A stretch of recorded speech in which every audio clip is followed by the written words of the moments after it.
Créer son premier module Odoo. Je t'en ai déjà parlé, Odoo c'est un ERP open source et très modulaire. Cette semaine, nous allons voir comment créer son propre module. C'est parti. Souviens-toi, un ERP c'est un Enterprise Resource Planning. C'est donc un logiciel intégré qui va permettre de tout gérer dans une entreprise, depuis la gestion des clients avec le CRM, la création de devis ou de factures, et même le pilotage de la production. C'est donc un outil collaboratif qui permet de partager les informations efficacement entre tous les services d'une entreprise. La plupart des ERP modernes, dont Odoo, sont accessibles via une interface web. Cela permet d'y accéder depuis n'importe où, comme en télétravail par exemple. Odoo, c'est donc un ERP open source qui est disponible en deux versions, Community et Entreprise. Pour créer notre module, nous utiliserons la version Community.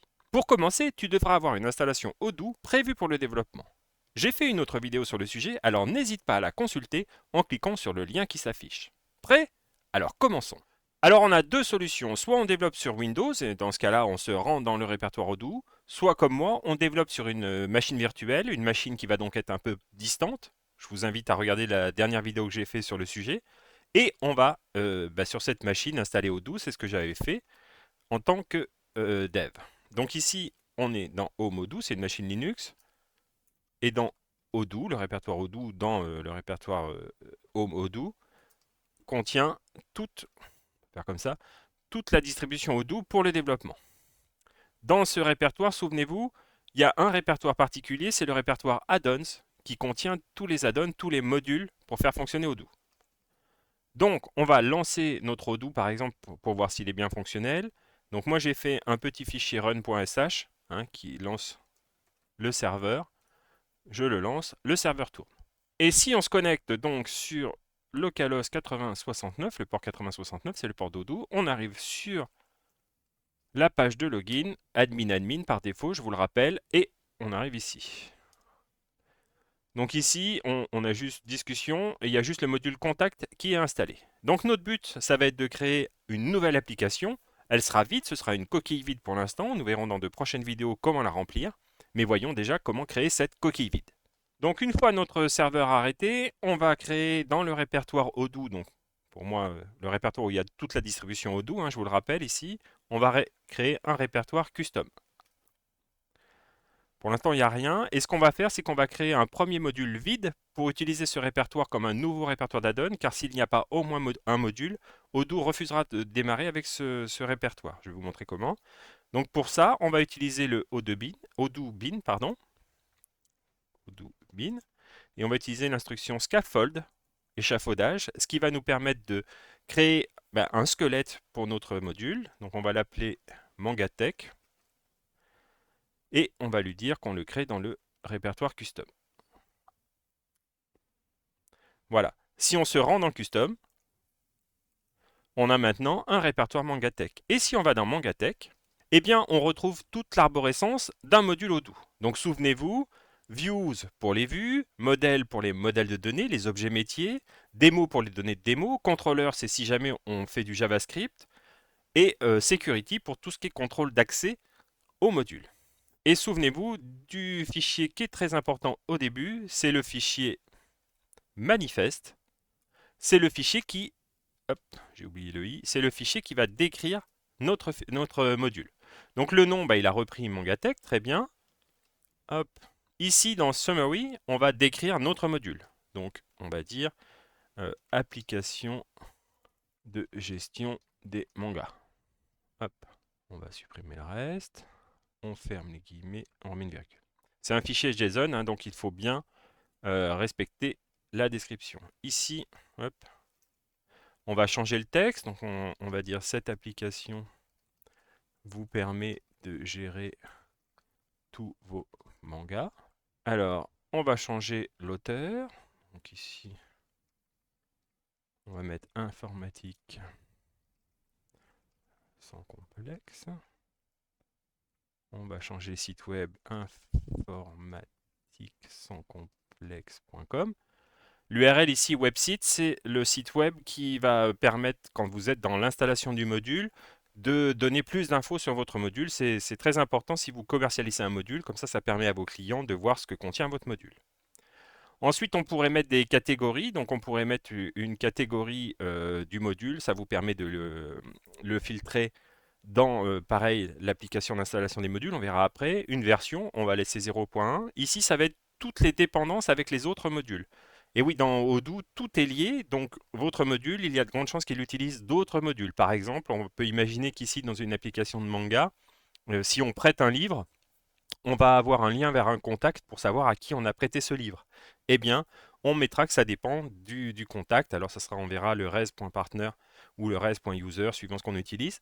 Mais c'est important, c'est ce qui va nous permettre en fait de faire les dépendances et d'être sûr que quand on installe ce module, il installe avant toutes ces dépendances pour que ça fonctionne. C'est le même fonctionnement de dépendance que pour Python par exemple. Donc ici, par défaut, bien sûr, il y a la base, c'est-à-dire le module de base. Ici, dans Data, c'est toutes les données qui seront chargées au démarrage du module. Et ici, pour l'instant, il n'y a que 2 vues, les vues qui ont été créées par l'outil Scaffold. On y ajoutera aussi tous les reports et tout ça.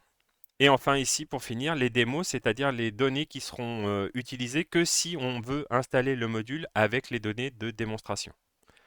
Donc on va juste rajouter, nous, une clé, c'est la clé application. La clé application, qu'on va mettre à true, va dire que ce module est une application. Car souvenez-vous, il peut y avoir 2 sortes de modules dans Odoo. Soit les modules application, comme par exemple le module qui permet de faire des factures, le module qui permet de gérer les contacts, etc. Soit des modules qui en fait n'apportent qu'une fonctionnalité nouvelle, soit une application existante, soit qui apportent des données, comme par exemple les plans comptables pour le module comptabilité. Donc ici on met application égale true et on sort. On a donc créé notre fichier manifeste.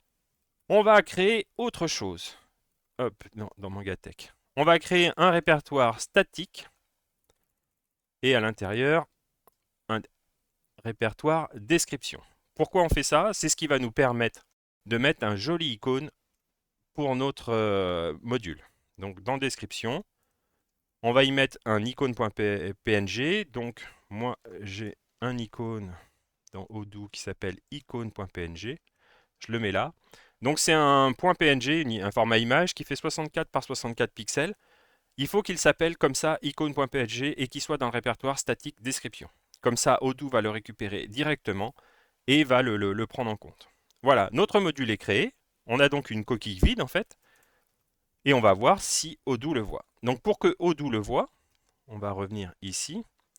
Souvenez-vous ici, hop, quand on prend run.sh, donc le script qui lance, on entre add-on pass et on lui met le répertoire add-on. Vu qu'on vient de faire ici un répertoire custom avec des nouveaux modules, nos modules custom, les modules que l'on va créer nous, eh bien il faut qu'on lui indique. On va donc modifier le run.sh pour que ici on ajoute le répertoire custom. Donc on les sépare par des virgules et on met tous les répertoires de add-ons, de modules qui existent. Donc notre nouvelle version, c'est ça. On va pouvoir faire un ./run.sh. Donc on lance Odoo-Bin, etc. Il se lance et normalement, il a vu le nouveau module. On va donc se connecter, donc on va rafraîchir notre page. Et ici, on va aller dans Apps et voir s'il voit notre application. Et ici, il ne voit rien. C'est normal, il faut rafraîchir la liste des applications. Pour cela, une seule solution, il faut passer en mode debug. Donc on va dans Settings, ou dans Paramètres en français, tout en bas, et on active le mode développeur. On trouve aussi des plugins sur Firefox, sur Chrome, etc. qui permettent, via le plugin, d'activer directement le mode développeur. C'est très pratique quand on développe sur Odoo. Ici, on va donc sur Apps, et on voit qu'il y a des nouveaux menus, et en particulier, il y en a un qui permet d'updater, de mettre à jour la liste des applications. On clique, on confirme, et normalement, si tout va bien, notre application Manga avec son bel icône apparaît. On va pouvoir faire Activate ou Installe en français et donc installer cette application. Si ici on l'installe, faisons-le, mais en fait il ne va pas se passer grand chose parce que c'est une coquille vide. Donc ok, elle est installée, mais on n'a pas de menu, on n'a rien du tout. Tout ça, on le verra dans de prochaines vidéos. En bref, la création d'un module Odoo vide est assez aisée. L'instruction scaffold crée le squelette de notre application et cela nous permet d'obtenir une structure avec tous les répertoires qui vont bien. On n'a plus alors qu'à modifier le fichier manifeste. Reste alors la partie la plus ardue, ajouter des fonctionnalités à notre module. Mais ça, nous en parlerons dans une prochaine vidéo.